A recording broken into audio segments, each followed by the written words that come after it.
देश प्रेम की जब भी बात होगी तो छत्तीसगढ़ के दुर्ग जिले के पाटन तहसील का पानहदा गांव जरूर याद किया जाएगा। इस गांव के लोगों को देश सेवा और सेना में जाने का जुनून सवार है। इसी पर देखिए ये खास रिपोर्ट।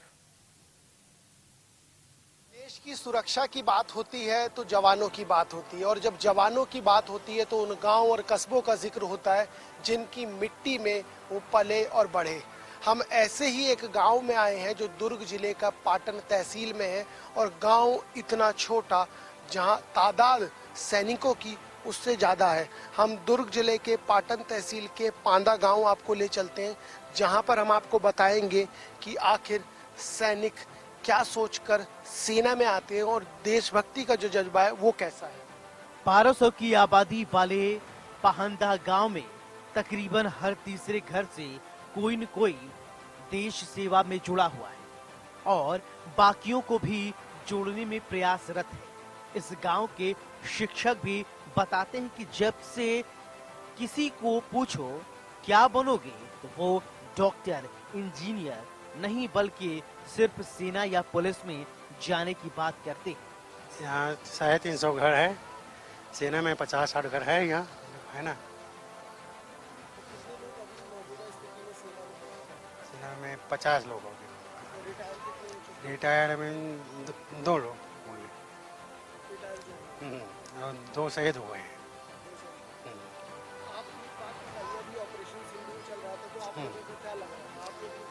हम लोग सेना को मनोबल के लिए तिरंगे निकाले थे।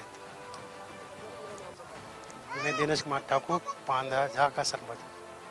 मेरा गांव यही है, लेकिन मेरा स्कूल जो है दूसरे जगह है। लेकिन मैं ये बताना चाहूँगा कि वीकली मेरा आना इस गांव में होता है, और यहाँ के बच्चे जो खेल से भी जुड़े हुए हैं और खेल से जुड़ने के कारण वो बहुत ही फिट है। तो उससे हमें लगा, जितने हम लोग यहाँ के जो प्रॉपर जो पढ़ाने वाले टीचर हैं या गांव में जो शिक्षक हैं, या मेरा भी शनिवार रविवार आना होता है, मेरा रुकना होता है, और जब भी यहाँ पर प्रैक्टिस बच्चे करते हैं तो मैं वहाँ पर आता हूँ। तो हम सब इनको ये प्रेरणा इनको देते हैं कि तुम बराबर इतना फिट हो और इसके कारण से आप एक फोर्स में आप जा सकते हैं। मतलब जल्दी आपको एक रोजगार भी मिल सकता है, और दूसरी आपकी एक जुनूनियत भी है। इसलिए जुनूनियत है क्योंकि यहाँ से बरसों से खेल से जुड़े हुए लोग थे और उसको मोटिवेट किए फोर्स में जाने के लिए।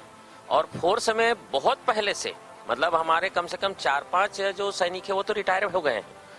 रिटायर होने के बाद फिर जो बच्चे हैं वो खेल से जुड़ने के कारण उनमें जो शारीरिक मजबूती थी और उनमें जो सैनिक में जाने के शारीरिक शिक्षा है उनको पास करने की उनमें काबिलियत थी। तो हमने देखा और उनको मोटिवेट किया कि आप ऐसा प्रैक्टिस करेंगे, और साथ साथ हमारे जो सीनियर जो सैनिक है उन लोग भी जो बीच छुट्टी में आते रहते हैं तो उनको प्रेरित किए। तो इसके कारण, और जब बच्चे को जब हमने पूछा, जो बच्चे जो छोटे हैं, जो 10वीं में है, 11वीं में है, उनसे भी हम पूछते हैं कि आप किस में जाना चाहेंगे, कौन से काम करेंगे, क्या आप इंजीनियर बनेंगे, डॉक्टर बनेंगे या आप सैनिक बनेंगे। तो इस गांव के बच्चे हमेशा यही बोलते हैं कि नहीं, हमें सैनिक में जाना है। छुट्टी पर घर आए असम राइफल्स के नंद किशोर या त्रिपुरा में बीएसएफ में पदस्थ बसंत, इनका कहना है बॉर्डर पर तो देश सेवा के लिए हमारे प्राण हैं ही, और गांव में अपनी तरह और सैनिक तैयार करने हैं जो देश सेवा कर सके। सबसे पहले तो जय हिंद सर, मेरा नाम बसंत कुमार है। अभी फिलहाल रिसेंटली त्रिपुरा पोस्टेड हूँ, और मैं वहाँ पे बॉर्डर पे ड्यूटी करता हूँ। अपने बीएसएफ को फर्स्ट लाइन ऑफ डिफेंस भी कहा जाता है, जो अपने बॉर्डर के लास्ट में ही रहते हैं। तो वहाँ पे रहता हूँ मैं, तो वहाँ पे ड्यूटी तो करता हूँ, उसके बाद अपने गांव की तरफ भी ध्यान आता है। तो जैसे हम छुट्टी वगैरह आते हैं तो गांव में देखते हैं भाई वगैरह जो भी दोस्त यार हैं और नए नए बच्चे जो गेम खेलते हैं, हम उसको मोटिवेट करते हैं कि फौज में जाओ, मतलब सिखाते हैं उसको कि कैसे पास करना है फिजिकल, कैसे। जैसे कोई बंदे होते हैं जो जाते हैं और कहीं कहीं फेल हो के आ जाते हैं, हम पूछते हैं किस वजह से फेल हुआ, किस में फेल हुआ, तो वो चीज़ को हम उसको क्या है प्रैक्टिस कराते हैं ज़्यादातर। तो हाँ, अगले बार जब वो जाए भर्ती दिलाने तो वो चीज़ में दोबारा फेल ना हो, ऐसे ऐसे मतलब करते रहते हैं। और हमारा इच्छा यही है कि हम जैसे सरहद पे जाके ड्यूटी कर रहे हैं और जब हम घर आते हैं तो हम ये चाहते हैं कि अगर मैं अकेला इधर हूँ तो 5-7 और 10-20 जो भी हो, हमारे गांव से हम फिर से एक जवान तैयार करने की मतलब माइंड में यही रखते हैं और बच्चों को, दोस्तों को यही सब सिखाते रहते हैं। तो मेरा उद्देश्य ये है कि जैसे मैं एक अभी हूँ अपने घर से, तो मैं चाहता हूँ कि मेरे दोस्त यार, भाई बहन और भी जैसे मुझे देख के सेवा कर रहे हैं ये प्लानिंग से कि वहाँ देश की सेवा, लेकिन गांव से ऐसे और नौजवान जी ऐसे नौजवान और पैदा करना चाहते हैं। और छुट्टियाँ के हम यही सब दोस्तों को जी इसी में रहता है। सर मैं नंद किशोर अभी असम राइफल्स में जम्मू में पोस्टेड हूँ। मैं सौभाग्यशाली हूँ कि मैं इस गांव में जन्म हुआ मेरा, और 21 साल से मैं सेना में सेवा दे रहा हूँ।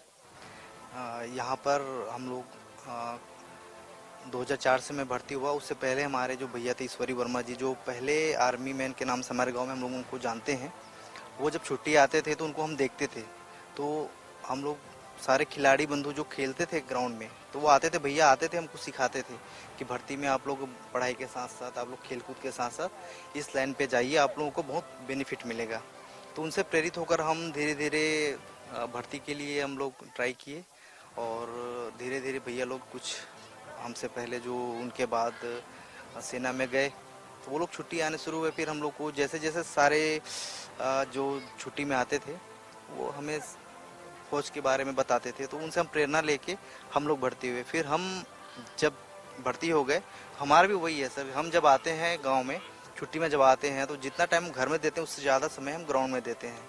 छुट्टी में जो बंदा आता है घर में आते ही शाम को ग्राउंड पहुंच जाता है, और लड़कों को मोटिवेट करते हैं और साथ में उनको सबसे जानकारी लेते हैं कि कौन किस चीज़ में जिनको कमी है उनको दूर करने की कोशिश करते हैं। इस गांव में नौनिहालों में भी सेना में भर्ती होने का जुनून देखा जा रहा है। बच्चे सेना में जाने के लिए आतुर हैं। पुलिस में। आपको क्या करना है? सेना में। क्या करोगे सेना में जाके? देश का रखवाली करना। देश का रखवाली करना। क्या नाम है आपका? मेरा वंश शर्मा। क्या करते हो आप? पापा ऑफिस जाते। आपको क्या करना है? बड़े होकर क्या बनना है? सेना बनना है। क्यों?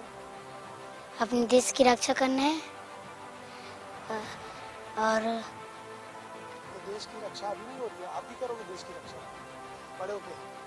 पक्का? क्या करोगे देश की रक्षा करने के? रक्षा करूंगा और टांग चलाऊंगा। इन सब को सुनने के बाद एक बात स्पष्ट है, पाहंदा को यदि सैनिक गांव भी कहा जाए तो बेमानी नहीं होगा। देश की सुरक्षा की बात होती है तो जवानों की बात होती है, और जब जवानों की बात होती है तो उन गांव और कस्बों का जिक्र होता है जिनकी मिट्टी में वो पले और बढ़े। हम ऐसे ही एक गांव में आए हैं जो दुर्ग जिले का पाटन तहसील में है, और गांव इतना छोटा जहां तादाद सैनिकों की उससे ज़्यादा है। हम दुर्ग जिले के पाटन तहसील के पांदा गांव आपको ले चलते हैं, जहां पर हम आपको बताएंगे कि आखिर सैनिक क्या सोचकर सेना में आते हैं और देशभक्ति का जो जज्बा है वो कैसा है। इस गांव के तमाम लोगों को आपने सुना, समझा और जिस तरीके से आत्मसात किया, उससे एक बात स्पष्ट हो गई, यहाँ सेना के अलावा किसी को कुछ नहीं चाहिए, न पद में, न रुतबे में और न बॉर्डर पर। अगर कुछ चाहिए तो कोई सी भी फोर्स हो, लेकिन हमारी नियुक्ति हो जाए और हमें मौका मिले देश की सेवा का। फिर चाहे वो मौका कैसे मिले, कब मिले, इसकी बानगी और इसका इंतज़ार इन लोगों की आंखों में साफ देखा जा सकता है। इससे स्पष्ट हो गया कि भारत के ऐसे तमाम गांव हैं, और ये पाहंदा भी उनमें से एक है, जहां सैकड़ों की तादाद में जवान रहते हैं। कुछ रिटायर हो चुके, कुछ अभी भी सेवा दे रहे हैं, और कुछ जो मेरे साथ खड़े हैं ये बनना चाह रहे हैं। तो इससे स्पष्ट हो गया है कि इस पाहंदा गाँव में यदि सैनिक गाँव कह दिया जाए तो नाकाफ़ी नहीं है, क्योंकि इस गांव की ज़रूरत और इस गांव का नाम पांदा से सैनिक गांव हो जाए तो मुझे लगता है इनका जज्बा और 4 गुना बढ़ जाएगा। इस समय सहयोगी महावीर साहू के साथ दीपक विश्वकर्मा, इंडिया न्यूज़, पांदा, पाटन।